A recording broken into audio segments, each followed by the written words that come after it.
Yeah, I think I wonder if a lot of the other teams around the leagues that are looking for head coaches are kind of going through the same thing. The Eagles are the most heavily covered team in the NFL from a media perspective. So if anything comes up at all, then it's going to be out there. And then, of course, once anyone puts anything out there, then it's going to be covered to death. So I think in the Eagles' case, and then a lot of times, when we thought that things were true, the Eagles' head coaching search, it was revealed later that it wasn't. For example, that Adam Gase is coming in for a second, or that there was a second interview lined up with Adam Gase. Turned out that was not true. And then, just other guys who have been rumored to be interested. Interviews aren't even set up with those guys yet. So, any kind of rumor whatsoever that's going to come up, it's going to be reported to death and speculated to death, both by the media and the fan base. So sure. I kind of get it, but certainly there's no real super slam dunk names this season, and no exact great fits.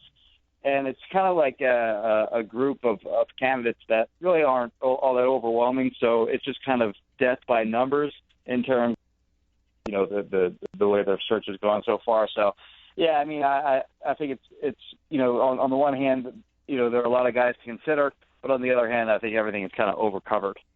Yeah. All right. Before I ask you about Roseman, I guess I got to ask this question. And you just said there's no slam dunk great fits. Meaning, did they make a mistake? Is Chip Kelly a better candidate than anybody else they're talking to right now? I thought they made the right move. I thought that I even said back in November that they should fire him, and I just obviously he was a complete disaster as a general manager. As a coach, I just didn't think he was a good coach either. I think a lot of people think that he was a good general manager, but he's a good coach. I don't really see it that way. They had really kind of gone backward to an extreme degree from what he made them to be in 2013. And then I'm talking more specifically as an offense. In 2013, they were really explosive, really impressive. 2014, I thought they were wildly overrated how good their offense was. I thought they took a major step back in 2014. And then 2015, they just weren't good at all. So really just as an offense, I think what happened was teams around the league kind of caught up with what they're doing, both schematically and then also with the fast-paced offense, where I think you saw a lot of other teams around the league sort of adopt some of those same principles. And then as a result, defenses around the league were more accustomed to seeing it, more proactive in terms of game planning for it, just as a general rule, as opposed to preparing for it for 1 week. And I thought that really hurt the Eagles, especially this year. So, yeah, and Chip wasn't able really to kind of stay ahead in that regard. So I thought they made the right decision. I really don't think that he was a good coach by the time he was done here, and I don't think you'll see him get a head coaching job in the NFL this offseason. Jimmy Kempski, PhillyVoice.com. He covers the Eagles. Let me ask you about Roseman then, because there's so much about him. I believe that there was a rift between Kelly and Roseman won out. He was asked to stay and said, no, I'm not working with Roseman. All right, you're released. I don't care what Lori says. I believe that story. So, do you believe that Roseman gets stereotyped because of being the quote-unquote nerdy white guy that people just don't respect him? I feel the plate of the nerdy white guy. No, I'm kidding. I don't know. I think some of the maybe there's some of that with Roseman. I don't know. Because it seems like so many guys have not got along with him. It seems like he cannot get along with so many guys. Do they preconceived, I don't respect this guy's opinion because he's Howie Roseman? Well, maybe there's – I mean, I've seen out there, he's not a quote-unquote football guy. He certainly he's not going to line up at offensive line or defensive line, how he isn't. But yeah, I don't know. I mean, that's not really something that I can answer, because I think that everyone kind of has their own perception of what he is as a person. And personally, I really can't speak for the masses on that one. I really can't. Yeah. So I mean, well, is he a hindrance? Is he a hindrance? Perception out there that he's quote unquote not a football guy. Yeah. So is he a hindrance to hiring somebody else? Is he a problem if you're pitching this job to someone saying, this is your immediate supervisor, you will answer to Howie Roseman? Does the coach say, you know what, I'll go to Miami? Well, depends on, I think in any profession, whether it be sports or anything else, you have a pretty good chance to get to know who your superior is going to be before you accept a job, or a job that's worth getting anyway.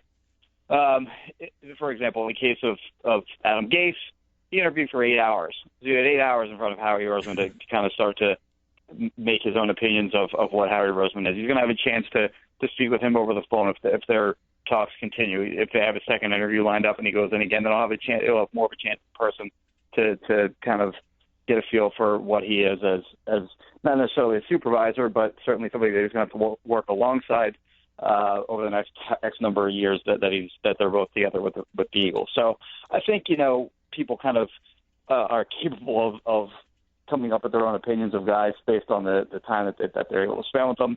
And certainly any candidate that's going to accept this job is going to have plenty of time to do that during the interview process. Jimmy Kempski's with us. I feel like Shurmur is just being completely discounted as a potential guy. Do you feel that he is kind of just like, if we can't find anybody better, we'll go back to you? Or is he a legitimate, strong candidate?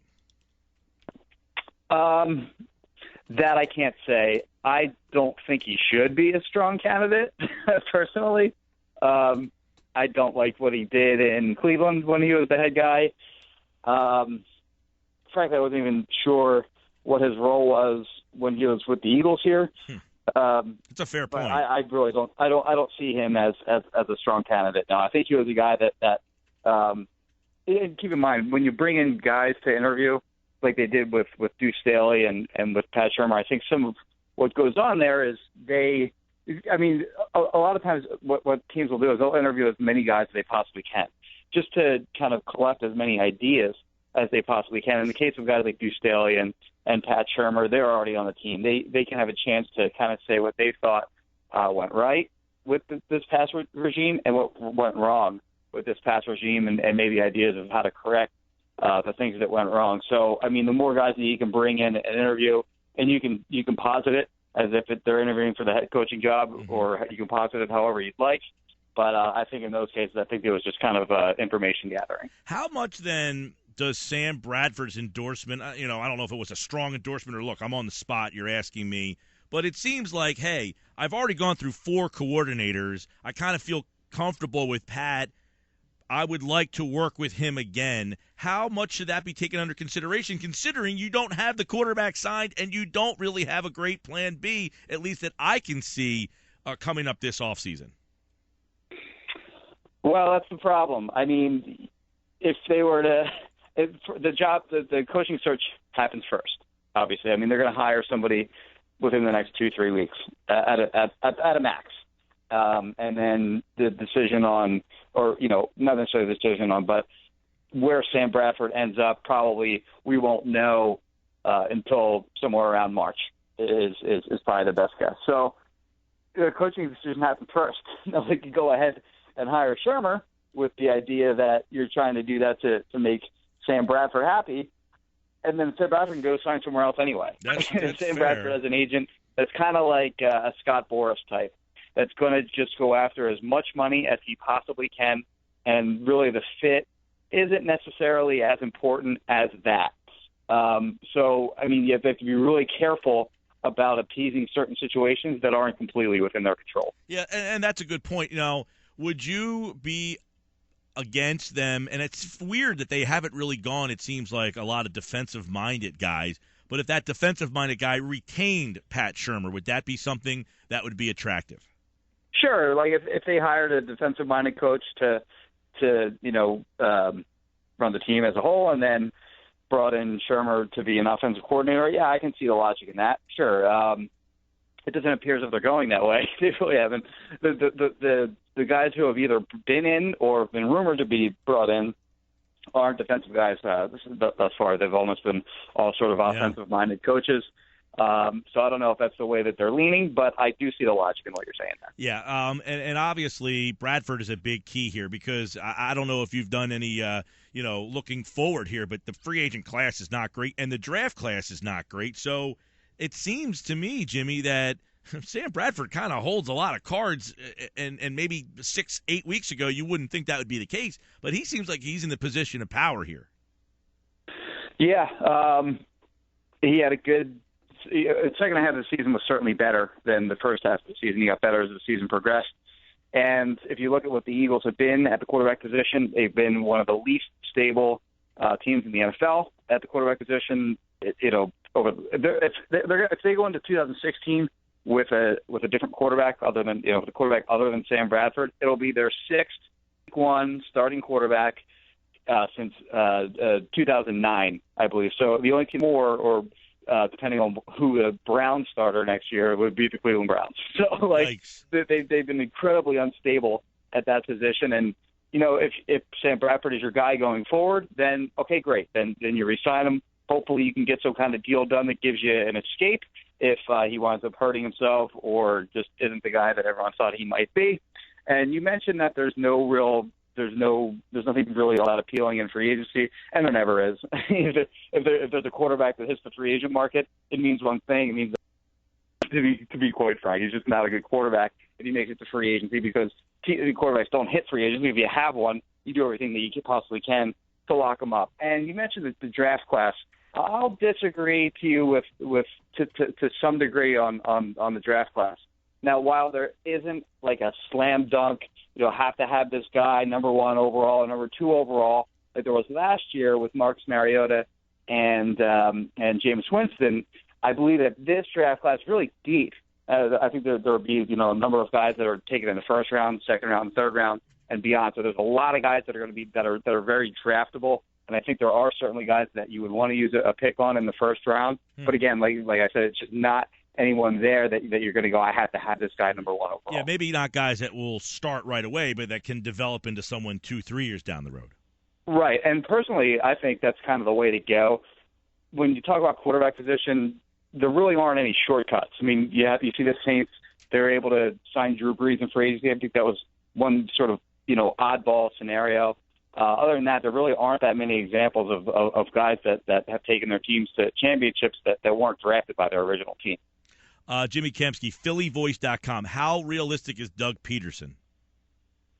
I don't know. You've seen kind of conflicting reports on that. That the Eagles have interest. You've seen other people say it seems like it would be a comfortable hire for Lurie, who just got burned a little bit. Yeah, I saw a report where he's supposed to be interviewing on Sunday, whether the Chiefs win or lose their first playoff game on Saturday. I think if you hire Doug Peterson, I mean, whether he's a good candidate or not, you're basically saying, we miss you, Andy. We love it. We love you, Andy, and we'll take the thing that's closest to what you are. I think that's a bad look, but, I don't really know if that matters, whether it's a good look or a bad look. I think as long as you get the best candidate that's best for your situation, then that's the most important thing. But I do think that, certainly if they made that move, people are going to immediately make that observation. That's good stuff. Jimmy Kempski here. And then there's some other guys, Gunther, the defensive coordinator in Cincinnati. I think Dirk Cotter's name is kind of still Ben McAdoo was there today. It seems like he's just kind of been pushed aside like, hey, thanks for showing up. We just need to keep our name in the news. It doesn't seem like he was a real or is a real candidate. So there's a lot of names out there. Of them, how many do you feel are strong, realistic? They go in for an interview. I think, they're realistic. I mean, I don't think the team is wasting their time or wasting other people's time bringing them in for an interview. McAdoo is kind of a guy that reminds me a little bit of Adam Gase in that he is sort of noteworthy for having a quarterback under his tutelage play better than he had during other parts of his career. Like Eli Manning led the league in interceptions in 2013. McAdoo comes in, they completely changed the offense. Manning plays well in 2014, plays well again in 2015, even though the Giants were kind of a bad team overall. McAdoo, of course, having a lot of success with Tebow and with Manning, and then with Cutler, those three guys all having their best years under Gase. So I think that you have those two guys who are sort of the quarterback guys. But I mean, I think if they come in for an interview, then there's some level of interest in those guys. Again, I don't think they're wasting an entire day going through and having those guys in the building, only having the preconceived notion that there's no way they're going to hire them. Yeah, the one weird thing, like Gaze, like, okay, he worked with Cutler, and people are lauding him for that, and Chip Kelly did work with Nick Foles to 27 touchdowns and 2 interceptions. I don't know where that gets factored in when you're looking at what guys did with people that they worked with. Yeah, it's a good question. I think in the case of Gaze, you have 3 different examples. So, like, you have a guy, and not only that, you have 3 different completely types of quarterback. Like, Tebow is nothing like Manning or Cutler, and Manning's nothing like Tebow or Cutler, and Cutler's nothing like Tebow or Manning. So, you have 3 different guys, and all 3 of those guys had the best season of their career under that guy, either as his quarterback coach or as an offensive coordinator. Actually, if you look at Gase, too, when he was a wide receiver coach with Denver, Brandon Lloyd had by far and away his best season as a receiver. He had a guy in Jabbar Gaffney who had his best year as a receiver. He had Brandon Marshall, was really unhappy with his contract and a lot of other things with that team. And he had a very good season, went to the Pro Bowl despite missing time because of a suspension. So he's been successful both at the wide receiver and quarterback level. And I think at the wide receiver position, you have 3 guys in Philly where the Eagles paid, they spent a lot of resources bringing in, guys to the draft. And Jordan Matthews was a 2nd-round pick. Huff was a 3. Nelson Aguilar was a 1 this past year. So if you can get those guys going, sort of knock out two birds with one stone, with the guy that has worked well with quarterbacks and wide receivers in the past. And certainly then if you can get those wide receivers going, that's a major advantage going forward too. All right, Jimmy Kempski, real quick, I know Eagles free agency is interesting. Bradford at the top of that list, but I guess Vinny Curry will be a very telling guy of which direction they're going to go in the future. Yeah, well, obviously we'll see who the next defensive coordinator is here. If they're going to move away from Billy Davis has not been fired at this moment, correct? That's correct. Yeah, he's still technically with the team, and they'll probably keep him aboard until they hire a new coach. They'll give the coach the opportunity to say, okay, I like him, I want to keep him, or that guy will bring in his own staff. And typically what happens is, and Billy Davis even said this himself, typically what happens is a guy will come in and he'll want to bring his own guys. And so Billy Davis isn't thinking that he's going to be remaining with the team, but that'll probably be up to the new coach that they hire. When you talk about Vinny Curry, they move to a 4-3, then certainly that's a better fit for what he does. But even if they don't, there are all different kinds of ways you can call a 3-4 a 3-4. A lot of teams run that 4-3 under, which is kind of more like a 3-4. But a lot of teams run a 3-4 where they let their defensive linemen attack up the field. Where the Eagles didn't really do that. They played that 2-gap scheme where they wanted to lock in on an offensive lineman and then kind of control the gap on either side. There aren't many teams that really run that scheme anymore. So even if they keep a 3-4 base scheme, it doesn't necessarily mean that they're going to play it the same way that they did under Billy Davis. So either way, Vinny Curry might have a better chance to attack up the field. But, of course, we'll have to wait and see who they hire before we start guessing on the appeal of Vinny Curry returning to the Eagles. All right. For more, PhillyVoice.com. Jimmy Kempski's got more on the Eagles. The coaching search will continue. And it could last after the weekend because there's guys scheduled. Doug Peterson on Sunday. So don't expect anything this week. All right, Jimmy, always a pleasure. Happy New Year to you, pal. Appreciate it, Mike.